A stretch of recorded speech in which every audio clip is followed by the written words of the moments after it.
You know, sometimes in football, a draw can feel like a massive win, and for the other team, a soul-crushing loss.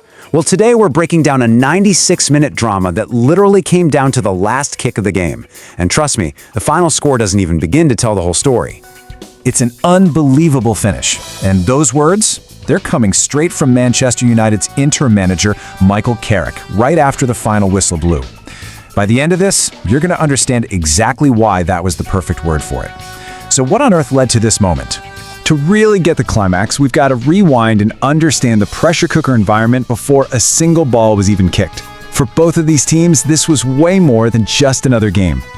And wow, you can really see how different the stakes were here. On one side, you've got Manchester United, just riding this huge wave of momentum. They're gunning for their 5th win in a row, trying to prove their season's back on track. And on the other, you've got West Ham, scrapping for their lives at the bottom of the table, where every single point is like gold. Two clubs, polar opposite goals, but both were absolutely desperate for the win. Okay, so the stage is set, the whistle blows, and for most of the game, it's a really tense, cagey match. But then, early in the second half, the underdogs land a massive punch. And there it is. Tomas Souček finds the back of the net, and just like that, West Ham are in the lead. For them, this is the dream scenario. A victory that could be crucial for their survival is suddenly within reach. But for Manchester United, it's a total nightmare. The winning streak is about to be shattered, and now they're chasing the game against a team that is going to defend that lead with everything they've got. And as you're watching, the clock just keeps ticking down. 80 minutes go by. 85. Now we're at 90. And yeah, it absolutely looks like it's over. West Ham have just dropped back, they're organized, they're frustrating every single attack, it feels impossible to break through, the streak is dead. But then, we get to those final, frantic moments of the match. What the manager would later call that unbelievable finish. 96 minutes. Let that sink in. We are deep, and I mean deep, into stoppage time. This is it.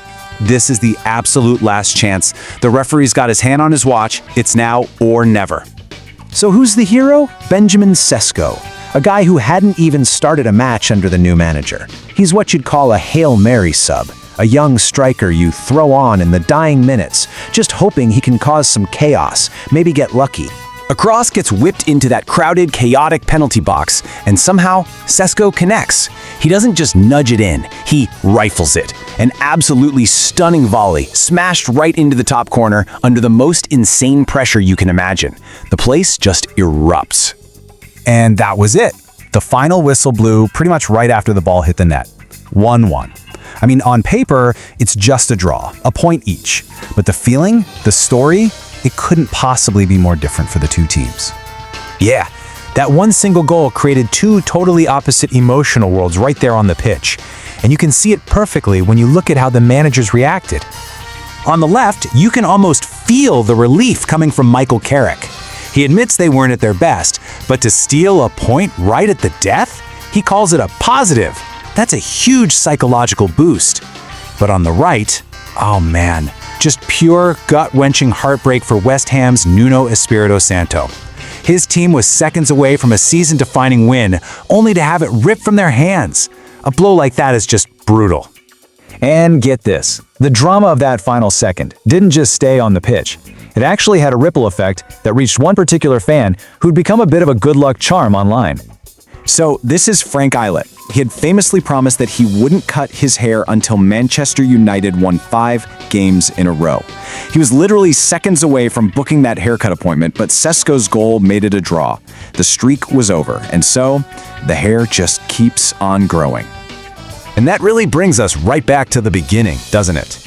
This game is the perfect answer to that question.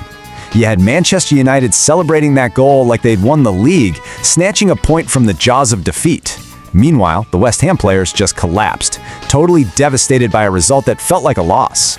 It's the ultimate proof that in sports, the final score really doesn't tell the whole story. Sometimes it's all about how you get there.